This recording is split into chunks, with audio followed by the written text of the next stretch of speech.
exercise. Dito, exercise. Mochi have exercise, man.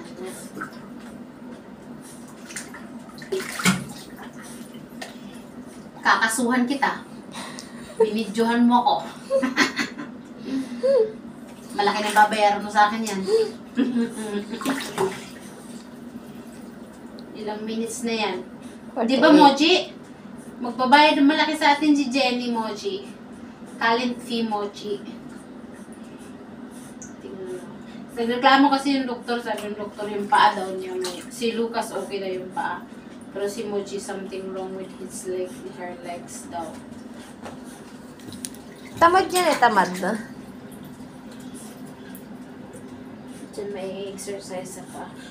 Maghihingal-hingal kaya siya. Ganito kasi si Lucas doon sa swimming lesson niya. Okay na yan, Jenny. Malaki na.